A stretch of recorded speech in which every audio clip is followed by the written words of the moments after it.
Jubilee hills ఉప ఎన్నికల్లో exit polls అన్ని కాంగ్రెస్ కు పట్టం కట్టడంతో బీఆర్ఎస్ కార్యకర్తలు కొత్త చర్చ జరుగుతోంది. ఎగ్జిట్ పోల్స్ అన్ని కాంగ్రెస్ దే విజయమని ప్రకటించినప్పటికీ 4 నుంచి 7% లోపే మెజారిటీ ఉండొచ్చనే అంచనాలు ఉండటంతో తమ పార్టీ గెలుపుపై బీఆర్ఎస్ కార్యకర్తలు ఆశలు సన్నగిల్లాయి. తమ పార్టీ అధినేత కేసీఆర్ జూబ్లీ హిల్స్ ఉప ఎన్నిక ప్రచారానికి వచ్చి ఉంటే పరిస్థితి మరోలా ఉండేదన్న టాక్ బీఆర్ఎస్ పార్టీలో వినిపిస్తోంది.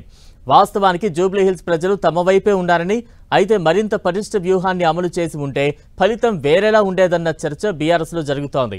ఎగ్జిట్ పోల్ సర్వే ఫలితాలు చూస్తే కాంగ్రెస్ కు బీఆర్ఎస్ కు మధ్య పెద్ద వ్యత్యాసమేమీ లేకపోవడం ఇప్పుడు బీఆర్ఎస్ ను ఆలోచనలో పడేసింది. జూబ్లీ హిల్స్ ఉప ఎన్నికలో ఇంకాస్త ఎఫర్ట్ పెట్టి ఉంటే బాగుండేదన్న చర్చ గులాబీ పార్టీ నేతల్లో జరుగుతోంది. అందులో ప్రధానంగా పార్టీ అధినేత కేసీఆర్ ఎన్నికల ప్రచారానికి వచ్చి ఉంటే పరిస్థితి మరోలా ఉండేదన్న అభిప్రాయం బీఆర్ఎస్ పార్టీలో వ్యక్తమవుతోందని తెలుస్తోంది. జూబ్లీ హిల్స్ ఎన్నికల ప్రచారంలో భాగంగా కేసీఆర్ ఒక్క రోడ్ షోలో పాల్గొని ప్రసంగించిన ఆ ప్రభావం చాలా ఉండేదన్న టాక్ బీఆర్ఎస్ లో వినిపిస్తోంది.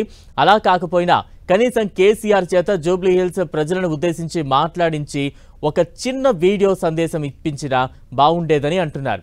కేసీఆర్ జూబ్లీ హిల్స్ ఉప ఎన్నికల్లో ప్రచారం చేస్తే ఖచ్చితంగా 4 నుంచి 5% ఓటర్లు ప్రభావితం అయ్యేవారన్న అభిప్రాయం వ్యక్తమవుతోంది. బీఆర్ఎస్ అధినేత కేసీఆర్ జూబ్లీ హిల్స్ ఉప ఎన్నికల ప్రచారానికి రాకపోవడానికి అధికార కాంగ్రెస్ తమకు అనుకూలంగా మార్చుకుందన్న చర్చ జరుగుతోంది.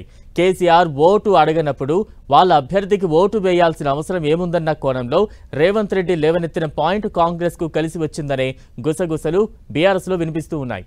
ప్రచార సమయంలో తాము గెలుస్తామన్న ధీమా వ్యక్తం చేస్తూ వచ్చిన బీఆర్ఎస్ నేతలు ఇప్పుడు కేసీఆర్ జూబ్లీ హిల్స్ ఉప ఎన్నిక ప్రచారానికి వచ్చి ఉంటే పరిస్థితి మరోలా ఉండేదని చర్చించుకుంటున్నారనే టాక్ వినిపిస్తోంది.